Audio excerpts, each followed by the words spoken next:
Januar 2023. Ein wütender Mob verwüstet das Regierungsviertel in Brasilia.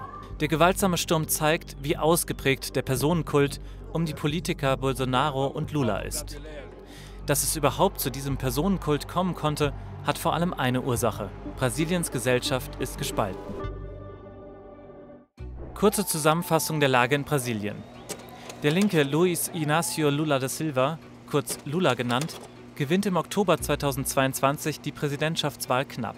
Und zwar gegen ihn, Jair Bolsonaro. Der rechte Ex-Präsident erkennt das Wahlergebnis bis jetzt nicht an. Genauso wenig wie seine Anhänger. Einige von ihnen stürmten deshalb das Regierungsviertel in der Hauptstadt. Dass die Wahl so knapp ausfiel, veranschaulicht Brasiliens Spaltung. Doch wo liegen die Gründe dafür?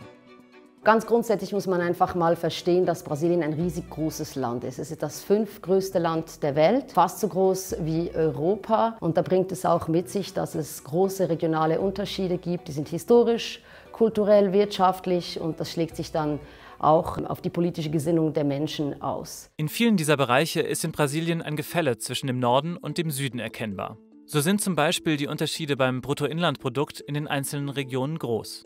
Im Süden sind die Hauptwirtschaftszweige Landwirtschaft und Viehzucht, da der Boden fruchtbar und das Klima mild ist. Der Süden steuert mehr als 40% zum Bruttoinlandprodukt Brasiliens bei. Der Süden des Landes ist eigentlich der wirtschaftsstärkste Teil Brasiliens. Die Bevölkerung ist hauptsächlich weiß, weil das alles Nachfahren sind von europäischen Migranten. Und man kann da eigentlich auch sagen, die sind auf einem Niveau quasi der Industrienationen, was Dienstleistungssektor, was Industrie und auch was die Landwirtschaft betrifft. Im Süden liegen auch die Metropolen São Paulo und Rio de Janeiro, die wirtschaftliche Zentren sind. Deswegen ist dieser Teil des Landes besonders reich. Er gilt auch als konservativ.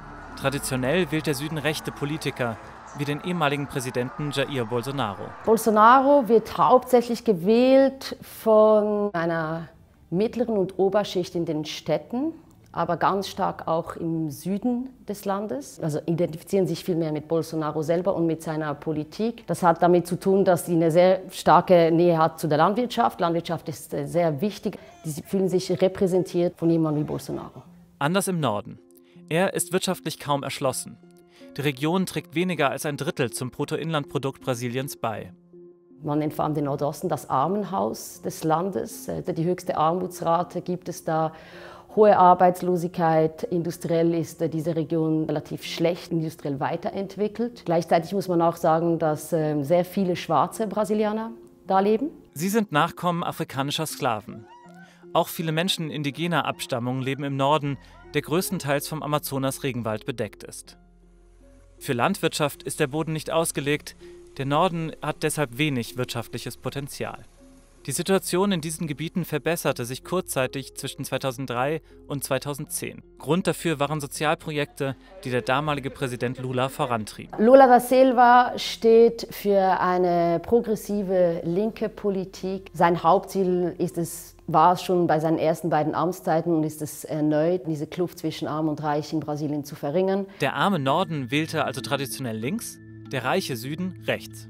In den Wahlergebnissen vom Oktober 2022 ist diese Nord-Süd-Spaltung aber nicht so deutlich erkennbar. Denn der rechtspopulistische Bolsonaro hat sich eine neue Wählergruppe erschlossen: Evangelikale. Bolsonaro ist eigentlich ein getaufter Katholike, hat aber, bevor er überhaupt schon einer der Favoriten war im Wahlkampf 2018, ist auf den Zug der Evangelikalen aufgesprungen und hat sich da auch noch mal taufen lassen von einem evangelikalen Pastor. Er hat diese Evangelikalen in dem Sinne auch instrumentalisiert, dass er ihnen hohe Posten gegeben hat in seiner eigenen Regierung. Sie haben ganz klar Privilegien unter ihm erhalten und das hat ihm geholfen, quasi eine sehr stramme Wählerbasis zu haben. Die Wahlergebnisse 2022 zeigen, dass es die gesellschaftliche Spaltung zwischen Arm und Reich immer noch gibt. Sie ist aber nicht mehr einfach geografisch bedingt, sondern hat immer mehr mit dem Personenkult um die beiden Politiker Bolsonaro und Lula zu tun. Der Nordosten ist total Lula, der Süden ist total Bolsonaro, aber im Gegensatz zu vorherigen Jahren muss man sagen, dass Bolsonaro es geschafft hat, durch alle Gesellschaftsschichten durchzudringen. Es ist ganz klar statistisch gesehen, dass der Brasilianer, der arm ist und schwarz ist, immer noch mehrheitlich Lula wählt. Aber der Brasilianer, der schwarz ist und arm ist und evangelikal ist, der wählt mittlerweile Bolsonaro. Diese neu erschlossenen Wählergruppen Bolsonaros sind keine radikalen Anhänger wie jene, die das Regierungsviertel stürmten. Denn die gewaltsamen Proteste wurden von wenigen tausend Bolsonaro-Anhängern ausgelöst. Sie stehen aber nicht repräsentativ für die restlichen 58 Millionen, die für Bolsonaro gestimmt haben. Trotzdem könnte diese radikale Minderheit die politische Zukunft beeinflusst haben.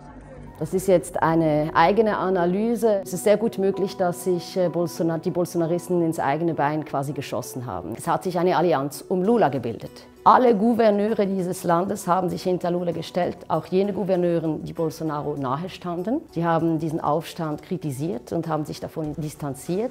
Die Figur Lula ist jetzt deswegen nicht irgendwie populärer geworden, aber ist jetzt einfach der Mann, der da ist, der Mann, der gewählt wurde und mit dem jetzt Politik gemacht werden muss und mit dem müssen sie jetzt schaukeln können, weil sie für die Demokratie sind.